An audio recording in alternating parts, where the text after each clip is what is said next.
It is great to have you in here. I'm going to read what they call a spot here. Can I do that? It's stuffy cold and flu season. Try Vicks Sinex nasal spray. Vicks Sinex nasal spray. Use as directed. We got to sneak that in there, Joy. We got to pay the bills here. It's important. No question it's important. So is Vicks. Okay, I got Joel Klatt in a few minutes. He's got some great stuff today. Do I ever tell you folks how lucky I am to have this job? How happy I am to have this job? How fortunate I am that some of you spend 20 minutes a day watching and listening to this show. Today's one of my favorite days of the year. They got the college national championship. You know I love college football. I talk a lot more about NFL because it works for my business, but I love college football. I love that game last night. Watched it at a bar with a bunch of buddies. It was great. So Tom Brady is going to play for against the Chargers this weekend. And so Tom Brady was on WEEI radio, which is a bunch of angry dudes yelling at people. And Brady goes on once a week and gets off as quickly as he can and goes back to his rational, sane life.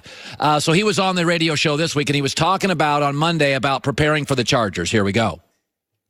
There's an intense pressure. I already feel it last night after that game ended. I mean, it was, I was up watching film all night. So I had a lot of film to watch, and I was up pretty late. This is the biggest week of the year for me. So I got everything's focused on what we need to do. And, you can't watch enough film on weeks like this. You can't get enough rest. You can't get enough treatment, get enough training, or get enough practice. It's all about, what we got to do to be at our best for, the biggest 3 hours of the season. First of all, of the 4 games this weekend, there was one game I liked last weekend, Dallas. I like Dallas to win. That was the one I felt strongest about. This week, the strongest game I feel about is the Patriots. Now, I know what a lot of you are saying. I'll be your stockbroker. A stockbroker's job is not to fall in love with stocks. A bad stockbroker falls in love with stocks. A bad sportscaster falls in love with teams. I don't. I fall in like with teams. I am always willing to move in and out of teams.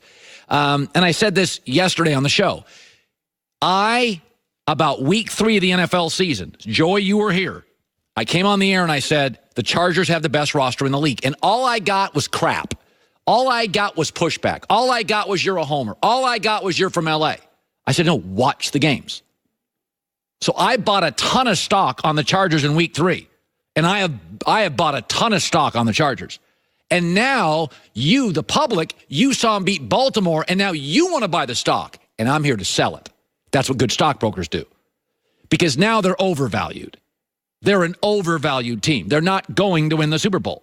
They had to stave off a team that couldn't throw the football this weekend after dominating them for 3.5 hours. They blew coverages. They dropped interceptions. They had a fumble goal line that wasn't called. They gave that game away at the end and got lucky. You live in L.A., Colin. That's why you like Brady. You're always claiming, you know what I'm loyal to? Honesty. It's the only thing that travels with me. Doesn't matter where I live. If you've been listening to me for 10 years, you think I favor home teams? I took the Cowboys over my Seattle Seahawks last weekend. I don't do that. Some stocks in the NFL I keep in my portfolio for 15 years. New England. Some stocks I sell quickly. Vikings, Jags. Some stocks I sell mid-season, Rams. Some stocks, Chargers, I load up on, but then I see the rest of the suckers coming in to buy the stock, and I dump it. And I'm dumping the Charger stock. Buy low, sell high. And I'm going to take the stock I sell on the Chargers, and I'm going to buy more New England stock and add it to my portfolio. I've been buying it for years. I think the Chargers this morning are slightly overvalued, and I think the Patriots at 4.5 are slightly undervalued. I like the Patriots by a touchdown. And the reason I like them by a touchdown is because I think NFL football in the playoffs becomes incredibly situational. And I think Tom Brady has a history in these games, especially at Foxborough, of winning the situational battle. I mean, this whole thing about watching film, remember Tom versus Time? He's addicted to this. He's not winning because he has the best arm. He's not winning because he's the best athlete. He's winning because of his film study. I watch tape all day Monday, all day Tuesday. Wednesday we practice, Thursday we practice, Friday we practice, and I come home and I watch film. And then Saturday before the game I watch film. And then Sunday morning I watch film. I don't know why I can sit here and watch it and, process information quickly, but I can. Running and lifting has been much harder to develop than this. This has kind of been in me. I mean, I could literally just watch film all day. It's like little boys with Fortnite. They could just sit in their room and play Fortnite all day. That's Tom Brady's version of Fortnite. I think a lot of grown-ups play Fortnite, too, at this point. All right, Joey Taylor with the news. No. Turn on the news. This is the Herdline News. Takes a lot of time and dedication to be great. It's not easy. If it was easy, it's a little bit more to be the greatest. Yeah, I mean, if it was easy, Kobe Bryant was the first to practice and the last to leave. There's a lot of guys that are 80% of Kobe Bryant, but they're not Kobe Bryant because first there, last to leave. Yeah, it's very mental. So with 3 road teams pulling off upsets this weekend, lived up to its name of being a wild card weekend. Only 8 teams left in the hunt. Vegas has released their latest Super Bowl odds. The Saints are unsurprisingly still 5-2 favorites, and despite having a first-round bye, the Rams are now tied with the Chiefs for the second-best odds at 4-1. I think this is about right. And they believe that Dallas is the weakest team. 18-1 odds. Well, Vegas has New England above the Chargers, which is what I have. Yeah, I think New England at home is better than the Chargers. So Vegas is board to me. I don't disagree with any of it. By the way, you see they have Philadelphia over Dallas. Yeah, I mean, I can understand that because Philly was there last year. I will just say this. With their quarterback that they won with last year. I know Philadelphia thinks I hate Philadelphia. They put you in their hype video. I picked the Eagles to beat the Bears last weekend. I am considering picking the Eagles to beat the Saints. It is something I am. No, you think I'm crazy. I'll tell you something. You look at a couple of matchups.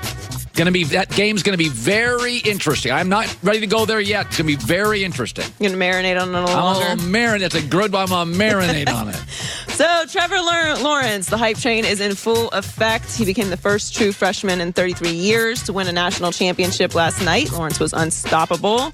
347 yards and 3 touchdowns in Clemson's 44-16 beatdown of Alabama. And now it is Overreaction Monday. Many are claiming that Lawrence could be the best prospect ever. He did have a very great game. Oh, good Lord. It was very impressive. Yes. The most impressive thing about him to me was the hits that he was able to take. Yeah. Now, obviously, he's very young, so he's not gonna be willing to take those hits when he gets to the NFL. But he just really has no fear of staying in the pocket, which is pretty impressive. But according to NFL rules, he cannot turn pro until he's 3 years out of high school, which means 2 more years to go. And as we were talking about at the beginning of the show, he will likely be the number 1 pick when he is up for that, unless this was some sort of crazy fluke. Yeah. But should the NFL consider changing their rule? No. Listen, you can't change a rule because Andrew Luck could have come out a year early. If you go back and look at Andrew Luck, he had a great year.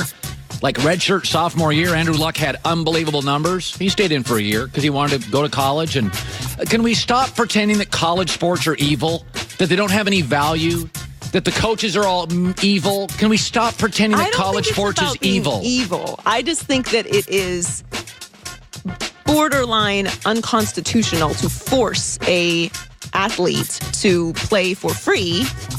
Can I say it's borderline? And not allow them to have the opportunity to go and make professional money. Can I say it's borderline unconstitutional that athletes in college are allowed to academically not qualify for schools and still be allowed in next to all the kids that had to qualify? Well, that's the preference of the school. Okay, but not all schools do that. No, even Stanford, even the brain schools, to allow having major competitive world-class sports are willing to let. So when everybody, those major competitive world-class sports happen to pay for a lot of the major competitive world-class facilities that a lot of these schools have. But remember, only one sport in college makes money.